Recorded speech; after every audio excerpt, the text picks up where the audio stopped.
आपकी योजना, आपकी सरकार, आपके द्वार। ये कार्यक्रम विगत 12 तारीख से हम लोगों ने प्रारंभ किया है और वो गिरिडीह जिला से प्रारंभ हुआ था और हर दिन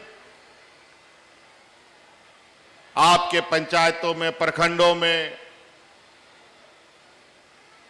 इस योजना के तहत शिविर लगाए जा रहे हैं। आपको याद होगा कि पिछले साल हमने आपकी सरकार, आपके द्वार कार्यक्रम चलाया था, जिसके माध्यम से लगभग 6000 शिविरों को लगाया गया था और उन शिविर के माध्यम से लगभग 35-40 लाख आवेदन हमें प्राप्त हुआ था।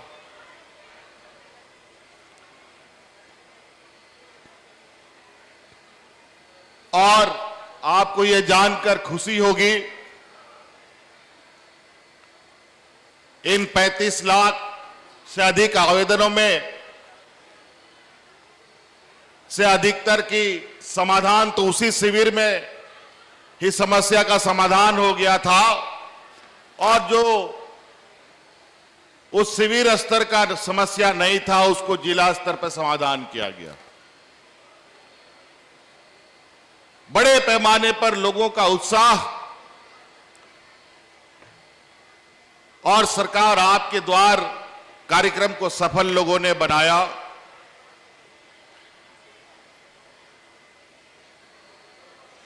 और जब विधानसभा और हम अपने जनप्रतिनिधियों से जब हम मुलाकात करते थे तो हमारे सभी जनप्रतिनिधि कहते थे कि मुख्यमंत्री जी, सरकार आपके द्वार कार्यक्रम रुकना नहीं चाहिए। ये हमारे जनप्रतिनिधियों की मांग भी थी और हमारे ग्रामीण क्षेत्र के लोग की भी मांग थी और वो कार्यक्रम चलाने का उद्देश्य यही मात्र था कि हमारा झारखंड प्रदेश एक ऐसा प्रदेश है जहां पर हमारे यहां लोग जो रहने वाले हैं, यहां के आदिवासी, यहां के मूलवासी, इनका रहन सहन बहुत ही अजीबोगरीब है। कोई पहाड़ के ऊपर रहता है, कोई पहाड़ के नीचे रहता है, कोई जंगल में, कोई नदी के किनारे, कोई नाले के किनारे। और जहां पर ना सरकार की नजरें जाती थी, ना सरकार के पदाधिकारी जाते थे, ना सरकार की योजनाएं जाती थी। राज अलग होने के बाद 20 वर्षों में जिन लोगों ने सरकार चलाया, जो लोग मंत्री संतरी बने, मुख्यमंत्री बने, इन लोगों ने सारे योजना जो गरीबों के लिए जन कल्याण योजनाएं होती थी, इन लोगों ने बंद कमरे में ही बंद करके उन योजनाओं को समाप्त कर दिया। और यही वजह कि इस राज्य में लोगों की भूखमरी की स्थिति आ गई। पिछले सरकार में लोग हाथ में राशन कार्ड ले ले करके लोगों को हाथ से धोना पड़ा था। बड़ा विचित्र स्थिति था विगत 20 वर्षों का। और उसी पर जब हम लोगों ने 2019 में सरकार संभाला और वो भी हमारे लिए बहुत बड़ा चुनौती था, सरकार बना और कोरोना भी साथ साथ में आ गया। 2 साल कोरोना में हम लोग घर में बंद रहे।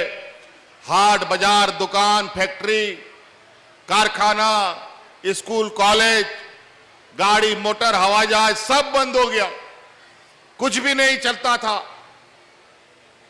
और झारखंड जैसे पिछड़े राज्य में जहां मजदूर को ला ला करके घरों में हम पहुंचा रहे थे, ऐसे पिछड़े राज्य में भी हम लोग इस विपत्ति में भी एक भी मजदूरों को हम लोग मरने नहीं दिए थे। और वो इसलिए नहीं मरने दिए कि कोरोना काल में हमारी गांव की महिला समूह की दीदियों ने गांव में, पंचायतों में मुफ्त अनाज बना बना करके हमारे मजदूर भाइयों को खिलाने का काम किया था। और आज कोरोना के संक्रमण से बाहर निकल रहे हैं, जब हम जीवन सामान्य कर रहे हैं, तब एक और विपत्ति हमारे सामने आके खड़ा हो गया। पूरा राज्य सुखाड़ की स्थिति में आके खड़ा हो गया। बड़ा विचित्र चीज है, 80% लोग हमारे खेती बाड़ी पर जीवन यापन करते हैं, और ये लोग के लिए ये सूखा का स्थिति तो बहुत ही बुरा हो जाता है।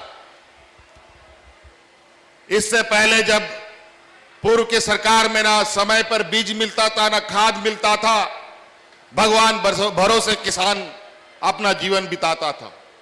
इस बार सरकार ने समय से पहले बीज दिया, समय से पहले खाद दिया, लेकिन मौसम ने साथ नहीं दिया। बड़ा ही दुर्भाग्य। लेकिन ऐसे परिस्थिति में हमने हार नहीं मानी और हम लगातार हम राज्य के ग्रामीण अर्थव्यवस्था को कैसे मजबूत करें, इस पर हम काम करने लगे। पहला चक्र हम लोगों ने सरकार आपके द्वार प्रारंभ किया, उसी का दूसरा चरण जो अब आपके लिए जो हमने योजना बनाई है, उन योजनाओं को लेकर के आपके गांव गांव, पंचायत पंचायत में हमारे पदाधिकारी घूम रहे हैं।